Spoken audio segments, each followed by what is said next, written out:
maanta ayaa magaalada Muqdisho waxaa lagu daafuray xisbiga awoodda shacabka kaasi oo hogaamiyo gudoomiyihii hore ee gobolka Banaadir Taabid Cabdi Maxamed. daafurkan oo u dhacay si casri ah ayaa waxaa albaabada u furay hogaamiyaha xisbiga. ku soo dhawaada xarunta xisbiga awoodda shacabka. maanta laga bilaabo way noo furan tahay xarunta xisbiga awoodda shacabka. aad iyo aad u mahadsantihiin, way noo furan tahay. ku soo dhawaada. daafurkan kadib ayaa waxaa saxaafadda la hadlay hogaamiyaha xisbiga Taabid Cabdi Maxamed. waxa uuna ka hadlay ahdaafta iyo qorshayaasha u degsan ee xisbigu doonayo inuu gaaro. xisbiga awoodda shacabka himilooyinka uu hiibsanaya haddii aan si kooban u sharxo waxaa ka mid ah: 1. ilaalinta jiritaanka iyo madaxbannaanida qaranka Soomaaliyeed. 2. nabad iyo xasilooni ku soo dabaalidda dalkeena iyada oo loo marayo siyaasad ku dhisan wada shaqayn qaran, gobol iyo caalamka. 3. وهرسيدي dalkeena bulsho siyaasad iyo dhaqaale furan oo saldhig u yahay dulqaad, nabad ku noolaashiyo iyo wax wada qabsi qaran iyo mid caalamka. 4. unkii dowlad wanaag ku dhisan hay'ado madax bannaan, daah furan yoolna u yahay saraynta sharciga. 5. dhisidda hanaan adeeg bulsho oo muwaadiniinta ka haqabtirta baahida asaasiga ah. 6. xoojinta iyo sare u qaadida doorka haweenka Soomaaliyeed ay ku leeyihiin siyaasadda iyo horumarka bulshada. 7. hirgelinta siyaasad lagu horumarinayo fursadda waxbarasho, xirfadda, shaqo abuurka ee dhalinyarada Soomaaliyeed ee duldaxaadka u ah aayaha qarankeena. intaa kadib xisbiga awoodda shacabka himiladiisa waa hirgelinta aragtida cusub si aan wax uga bedelno wacyiga iyo waaqiciga qarankeenu maanta ku sugan yahay. bog cusubna ugu furna jiilka soo koraya si ay uga mid noqdaan loolanka asaagooda caalamka una horumariyaan dalkooda hooyo. intaa kadib waxaa su'aalo badan ay ka taagan tahay marka la gaaro xilliga kala guurka ee siyaasadda. taana waa wax iska caadi ama dabiiciya in bulsho ay soo wajahdo xaalad walwal ah xilliga kala guurka siyaasadda, gaar ahaan marka aysan hay-adaha dowladda si daahfuran kalsooni loogu qabin. hase yeeshee waa muhiim in bulsho iyo hoggaan aan wada fahansannahay in dowladnimadu tahay ismaamul ku dhisan heshiis bulsho la isla ogol yahay, xeerkana xeendaab u yahay.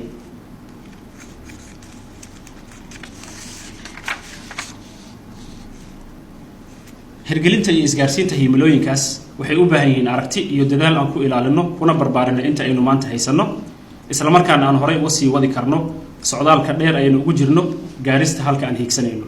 haddaba si taa loo hubiyo waxaa dhammaan hogaamiyaasha heerar kala duwan ee dalka waajib ku ah inay dhowraan heshiiska bulshada isla gaartay, dowladnimadana ku ilaaliyaan xayndaabka sharciga. haddii aan ka hadlo arrimaha hadda taagan ee doorashooyinka, maanta waxaa horumar ah in Soomaaliya ay ka hadlayso sharci doorashooyin in golaha shacabka ee Jamhuuriyadda Federaalka Soomaaliyeed laga ansixiyay sharci doorashooyin uu sugay aqalka sare kadibna madaxweynaha uu saxiixo si uu sharci u noqdo.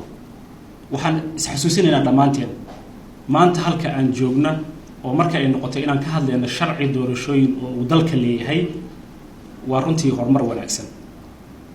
balse sharcigaas doorashooyinka uu dalka leeyahay ee laga soo wada shaqeeyay xisbiga awoodda shacabka wuxuu ka aaminsan yahay aragti ahaan in ay muhiim tahay inay ku dhacdo doorasho sharciga waafaqsan, shacabku cod yeesho, kuna salaysan nidaamka xisbiyada badan, waqtigeedana ay ku dhacdo sida dastuurka uu qabo. sidoo kale wuxuu xisbiga awoodda shacabka soo jeedinayaa in marnaba wax sharciga ka baxsan aysan doorasho u noqon dadka Soomaaliyeed. Soomaali waxaa deeqda wax sharciga waafaqsan oo dhammaantoodna gaarsiin kara horumarka ay hiigsanayaan. waxaan mar labaad soo jeedinayaa oo xisbiga awoodda shacabka uu soo jeedinayaa anigoo ku hadlaya afka magaca xisbiga awoodda shacabka in maamulka doorashada ay noqoto mid daahfuran u suurtagelisa muwaadinka Soomaaliyeed in uu doorto cidda uu doonayo si meesha uu hiigsanayo qarankeenana uu la hiigsanayo uu u gaaro.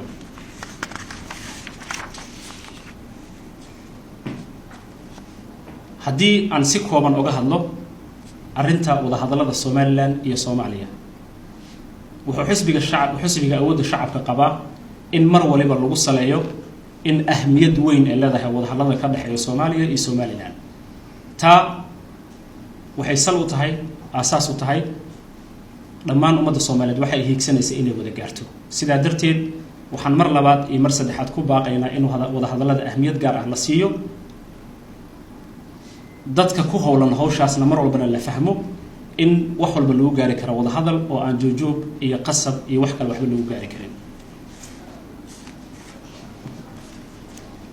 waxaan rabaa inaan ummadda Soomaaliyeed guud ahaan halkan baaq ugu diro oo aan iraado xisbiga awoodda shacabka uma taagna dan gaar ah qof gaar ah xisbi gaar ah deegaan gaar ah xisbiga awoodda shacabka sida magaciisa uu ka turjumayo wuxuu u taagan yahay shacabka Soomaaliyeed oo kaalin ku leh sidaa darteed taladaada tusaaleyntaada fikirkaaga aragtidaada waxay noo tahay muhiim xisbigan ma ahan xisbi qof gaar ah u shaqeynayo deegaan gaar ah u shaqeynayo dan gaar ah u shaqeynayo waa xisbi asaasidiisa uu yahay mid ummadda u shaqeynayo Cabdi Weli Qorane Goobjoog TV